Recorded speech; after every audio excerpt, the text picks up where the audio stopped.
जोहार। मणिपुर में जो मई महीने से हिंसा शुरू हुई है वह अभी तक रुकने का नाम नहीं ले रही है।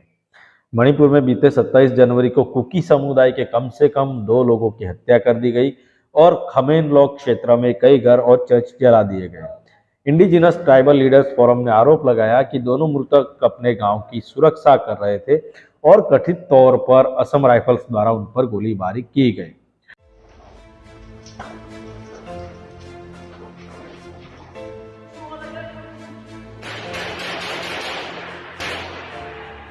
先打，先打，国狼先打，先打。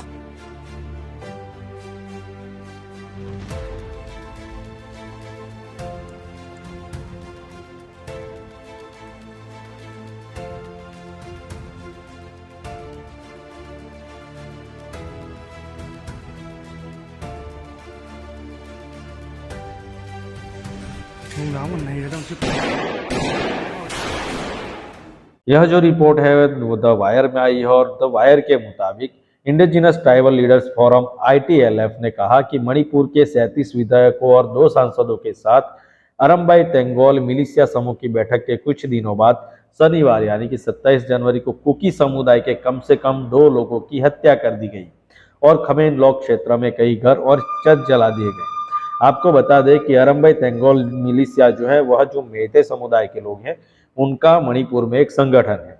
राज्य के प्रभावशाली आदिवासी निकाय ITLF यानी कि इंडिजिनस ट्राइबल लीडर फोरम का आरोप है कि दोनों लोग अपने गांव की सुरक्षा कर रहे थे और कथित तौर पर केंद्र सरकार द्वारा नियंत्रित अर्धसैनिक बल यानी कि असम राइफल्स द्वारा उन पर गोलीबारी की गई थी। असम राइफल्स ने अभी तक इस बारे में कोई भी टिप्पणी नहीं की है। खमेनलॉक एक संवेदनशील क्षेत्र है और यहाँ 2 रास्ते हैं, एक इम्फाल और दूसरा सैकुल से पहुंचा जा सकता है। खमेनलॉक में कई चर्च है और कई वीडियो में कथित तौर पर वहां के जो चर्च है उनको जलाते हुए और एक अन्य समूह को जश्न मनाते हुए दिखाया गया है।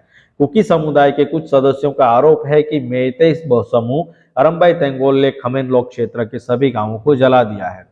सैकुल से सूत्रों ने द वायर को बताया है कि रविवार सुबह लगभग 5:30 बजे एक अन्य अरम्बाई तेंगोल समूह ने सैकुल के सेनमकोम क्षेत्र पर हमला किया, जिससे आधे घंटे तक गांव के वॉलंटियर्स के साथ गोलीबारी हुई।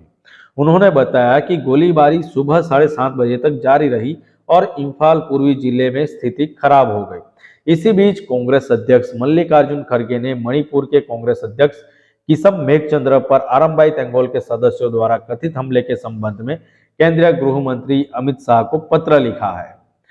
शाह को लिखे अपने पत्र में खड़गे ने लिखा, केंद्रीय और सुरक्षा बलों इंटेलिजेंस कर्मियों की भारी मौजूदगी के बावजूद यह चौंकाने वाली घटना हुई है। अब तक एक गैर सरकारी निकाय द्वारा लोकतांत्रिक प्रक्रियाओं को इस तरह ध्वस्त किए जाने पर मणिपुर के मुख्यमंत्री और गृह मंत्रालय की ओर से कोई कार्रवाई नहीं की गई है। उन्होंने कहा, यह शर्मनाक है कि जब मणिपुर की बात आती है तो प्रधानमंत्री जैसी चुप्पी राज्य और केंद्र दोनों के सभी महत्वपूर्ण हितधारकों की प्रचलित रणनीति लगती है। हम जानते हैं कि जब से मणिपुर में हिंसा शुरू हुई है तभी से हमारे देश के जो प्रधानमंत्री है यानी कि नरेंद्र भाई मोदी जी, वे चुप्पी साधे हुए हैं और इन्होंने मणिपुर हिंसा के बारे में एक भी शब्द नहीं बोला है। अब मोरे की बात करें तो मोरे में अभी भी जो वहां के स्थानीय हैं उनमें आक्रोश है। भारत म्यांमार सीमा पर स्थित मोरे में सुरक्षा कर्मियों पर संदिग्ध आतंकवादियों द्वारा घात लगाकर किए गए हमले के लगभग 1 महीने बाद भी आक्रोश जारी है। सीमावर्ती शहर में बड़ी संख्या में कुकीजो लोगों ने क्षेत्र में शांति बहाली की मांग को लेकर शनिवार यानी 27 जनवरी को धरना दिया। वे मोरे से राज्य बलों को हटाने और क्षेत्र में स्कूलों को फिर से खोलने की भी मांग कर रहे हैं। यह विरोध प्रदर्शन कुकी छात्र संगठन मोरे ब्लॉक और कुकी महिला union for human rights Moreh द्वारा संयुक्त रूप से आयोजित किया गया था। इसमें Moreh private school association, Kuki MP, Tengnoupal और हिल ट्राइबल काउंसिल मोरे भी शामिल हुए थे। इन संगठनों ने मोरे में शांति वापस लाने के लिए तेंगनोपाल जिले के DC, SP और असम राइफल्स CO को एक ज्ञापन सौंपा।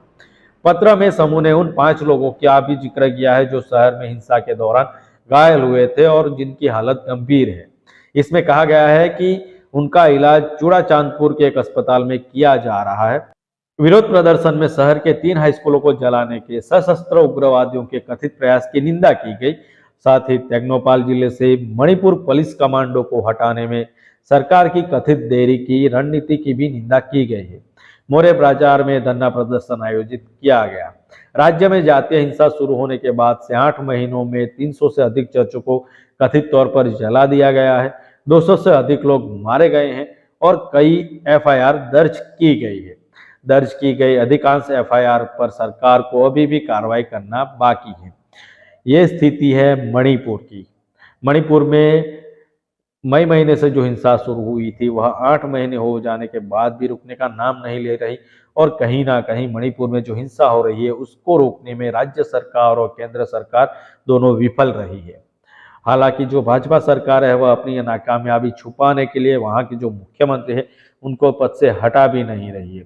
जब से मणिपुर में हिंसा शुरू हुई है तभी से मणिपुर के लोगों ने वहां पे राष्ट्रपति शासन लागू करने की मांग की है। उन्होंने वहां के जो मुख्यमंत्री हैं उनको उनके पद से हटाने की भी मांग की है, लेकिन अब तक सरकार ने इस दिशा में एक भी कदम नहीं उठाया और इसी को चलते सरकार की भूमिका पर भी सवाल उठ रहे हैं। अगर हमारा वीडियो अच्छा लगता हो तो शेयर कर दीजिएगा, चैनल सब्सक्राइब कर लीजिएगा, पेज फॉलो कर लीजिएगा। मिलेंगे दूसरे वीडियो में, तब तक के लिए जोहार।